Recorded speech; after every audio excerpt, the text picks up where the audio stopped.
Hello Booktube, it's Leah Cooper here, and today I am bringing you my thoughts on two Tor.com novellas that have been nominated in the BooktubeSFF Awards. Okay, so I've made a whole video talking about my thoughts on the long list and kind of the books that I wanted to read from it. I started with the novella, the short fiction category. I've been reading actually a lot of Tor.com novellas lately, and mixed results. Some I like, some are kind of just meh. A lot of 3-star grades, to be perfectly honest, but they're short, so I don't, it doesn't make me cranky, right? Today I want to talk about two of those, and that is All Systems Red by Martha Wells and Binti Home by Nnedi Okorafor. One of these I gave 5 stars, the other I gave 3 stars. So let's start with the one I gave 5 stars, I think, just because like that's just more fun to talk about, and that would be All Systems Red by Martha Wells. I've talked about this a little bit in my March wrap-up because I did read it in March. I actually think I might have talked about it for like 5 minutes. Basically, All Systems Red is about a robot in a far-flung future that's designed for pretty much one thing: security, and it's not sentient, but after an accident with its programming, it overrides its governor module and becomes an autonomous being. But it's hiding that fact because it doesn't want to be, you know, destroyed by the company that owns it. So the book, or the novella, opens on a planet. Murderbot, which is what our protagonist calls itself, has been assigned as a security detail for a group of scientists who rented a bunch of equipment from the company to survey a portion of a planet, and a lot of things go wrong. Like I said, I gave this 5 stars. I loved it from beginning to end. Let me read you the opening section from this. I could have become a mass murderer after I hacked my governor module, but then I realized I could access the combined feed of entertainment channels carried on the company satellites.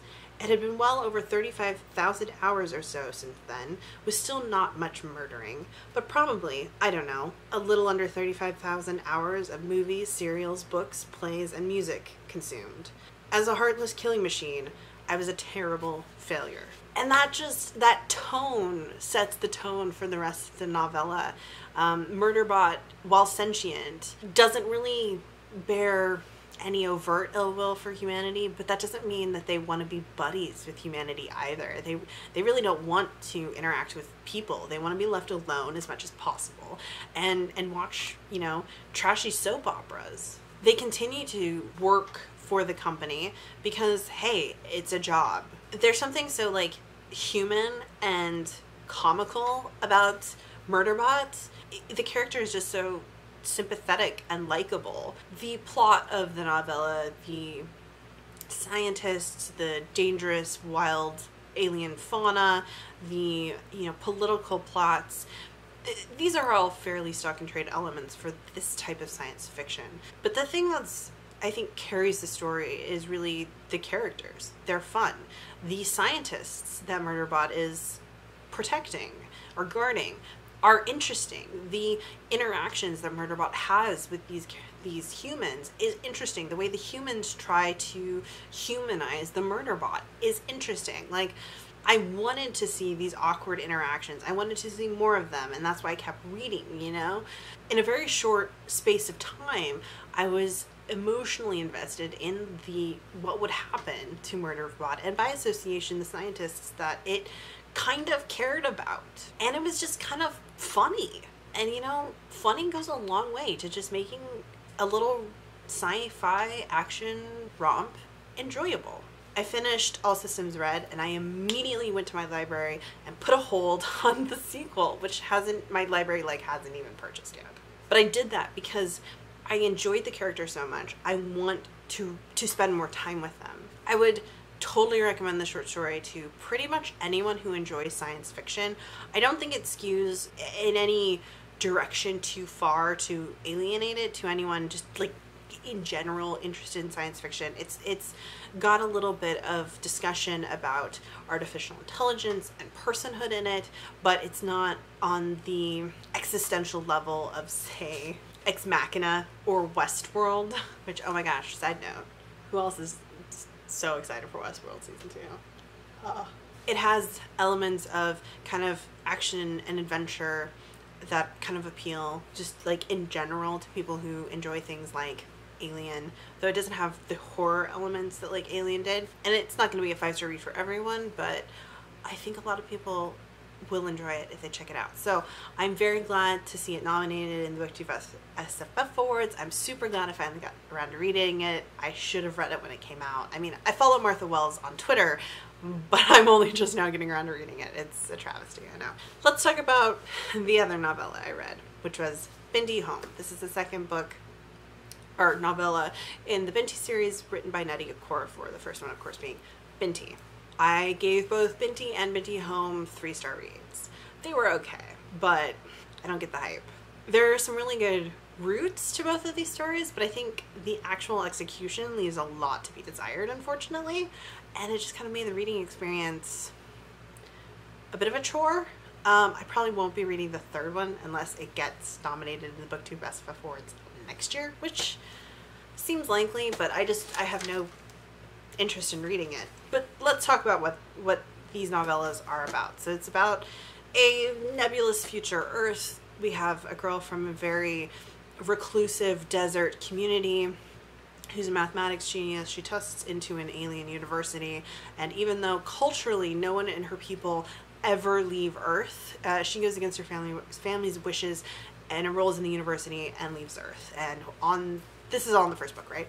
And on that trip, she encounters a aggressive alien race that kills everyone on board the ship to the university except for her, and this leads her down a path of self-discovery. And eventually she does reach her university, and the sequel picks up about a year after the first book, where she has been struggling with PTSD and kind of all the things that come with, you know, going to college, and she misses her home and she wants to go home to do a cultural, religious rite of passage that is connected with womanhood, basically. And so we journey back with her to Earth, and the subsequent fallout with that as she continues to grow and learn stuff about herself and her family and her culture and the various different cultures that are part of who she is as a person. And like, talking about the plot and the themes, all of those are like good and interesting and stuff you would think I'd be really interested in, right? And I am, like, on a very surface level, but like actually reading the books is so underwhelming. I think the cultural development of Binti's people, the Himba, I believe, I don't have the books in front of me. I think that's really well done, and I think that's really interesting. There's a second cultural identity that Binti discovers she is a part of in the second book, and I think those elements are pretty well done. But when I read the books, I'm just kind of like struck, or I just kind of find myself wondering, are these written for middle schoolers? Because they're not very sophisticated. Like, the writing's incredibly simple. The logic that ties many plot elements together is rough to non-existent, or to just illogical. It's just like, what? How did you make that leap? Like, why does that, what? And it's just so, there's something very childlike about the way they're written, and I thought they were adult. Maybe they're YA.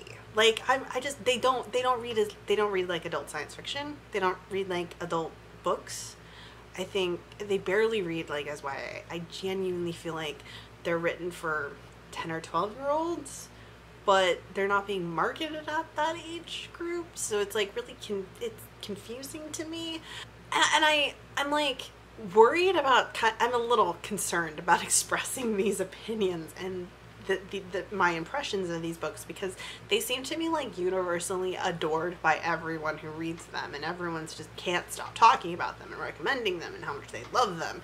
And like, thematically, okay, I get it. Like, they're doing some interesting stuff, but the execution, as I've said, just leaves a lot to be desired. And so let me talk about some of these execution elements that don't work, especially in the second book. There's this plot contrivance that is just like a big white elephant in the room for the entire book, and also leads to some very strange, nonsensical scenes. There is an alien who's a member of the violent alien faction that kills everyone on her spaceship, who she sort of befriends and who goes to the university with her at the end of the first book. And there's like some lip service paid to the fact that they're like family now because of stuff that happened in the first book, but neither of them actually acts like family. They don't even really act like friends. They're just these people connected. Like, repeatedly, like, there's lip service paid to them being friends or like family, but neither one actually seems at all to care about the emotional well-being of the other. I mean, Binti's a little bit concerned with like the physical well-being of the alien. What's his name? Acapulco. Can't remember his name, and I wouldn't be able to pronounce it correctly anyways. So when she decides to go back to Earth for her pilgrimage, her alien friend says he's coming with her and he's going to be an ambassador. Okay, so he gets special dispensation to travel back to Earth, even though, you know, violent warring faction, right? And then they're stepping off the ship in the Earth shuttle, and Binti's greeted by her family and la la la, it's all tears, family reunion, etc. And then suddenly the alien walks off the ship. He's dressed himself in armor and has the equivalent of guns at the ready and is like threatening people, and the immediate reaction of the Earth guards are to shoot at him, which is like, whoa, okay. I mean, police procedure, but okay, maybe, you know, I think that touches on like the discussion of like appropriate and equivocal police response to stressful situations, which I don't want to get into. But so they just start shooting at him, and it's like, but you came as an ambassador and like you're here to emotionally support Binti, your friend, family. Like, why do you walk off the ship literally guns blazing? It's not guns blazing because he doesn't have a gun, he has like a stinger, but like still there's just this like weird disconnect between like rational or like, and when I use the term rational, I don't mean like rational in like a purely logical standpoint, but I mean like an in-character rational response to situations, like that makes sense, that okay, we went A to B to C and this makes sense that these characters are acting like this. You know, there's this term in fan fiction when characters are OOC, they're acting out of character. And that is a callback to writing characters that reflect canon, okay? And that's not exactly what we're talking about here, but I think you can apply that concept to character decision making and intertextual canon, logic, rationality. I talk about wishy-washy characters, and by that I mean characters who don't act in the context of their own canon canonically, like their actions don't make sense, and it's done for dramatic effect or plot contrivances or to create faux conflict, and that repeatedly happens in the Binti novellas, and it's very jarring, and I feel like I'm reading someone's kind of crummy fanfic sometimes. Like, again, that's such a controversial thing to say because like Nnedi Okorafor is like such a highly respected science fiction author and like has won awards. I know, but like these are my impressions and I'm reading these books. The author also has a really bad habit, and this might just be because they're novellas, of introducing crucial information after the fact. Like, some things will happen and then it's like, oh, and here's exposition to explain stuff or this person. Like there's a dearth of foreshadowing throughout these books. It's just like shit just gets dumped in your lap, and then it's like, oh, I need to explain who this person is, or why they're important, or why you should care about them, or how this is relevant to anything, which I'm just not a big fan of. And I think you don't need to do just because it's a novella. it's really bad when I'm like looking at these quotes without context, because I highlighted a couple things that I wanted to like quote as examples, but like without any context, they're just like even more bizarre. So for the second time, they would be forced to deal with my disappearance and the fact that they couldn't do a thing about it. My mother would get terribly quiet and stop laughing. My father would work too hard in his shop. My siblings would feel an ache akin to one caused by the death of a loved one. Well, you are a loved one. And if you disappear and are presumed dead, it would be an ache caused by a loved one. So like there's just like some kind of jarring logical fallacies. But then contextually, because like, okay, so now I'm remembering why I highlighted this quote and why it was so jarring, is she's not thinking about this as, oh, if I go into the desert and I get lost and I disappear, right? It's not like that. It's not like, or I go on a ship and no one ever hears from me again, right? Like, it's not that. She's drawing on a parallel to the things that happen in book one, but that's not what she's talking about. She's literally gone into the desert with her grandmother, who admittedly is like estranged from the rest of the family. And the grandmother said, I'll have her back by sunset or whatever. But then it turns out like, oh no, we're going to walk 2 days to our place and then you're going to do something and then we'll walk back. So it's more like, you'll be back in 4 days. And Binti's reaction is, if I'm not back at dusk, my mother's going to get silent. My father's going to start working too hard in the shop in the 30 minutes he has to work in the shop before dusk, I guess. And my siblings are all going to feel like they've lost a loved one. And it's just, it's like such a hyperbolic reaction that, again, it just like really makes me think of literature written for children. There's also a lot of times where someone will say something shocking and she's like, what? I shrieked? Like, there's a lot of shrieking that just feels very out of place. Like, you're shrieking? You're not just like exclaiming? I don't know. That might be kind of nitpicky, but it's one of those things that just like really jarred me every time I read it.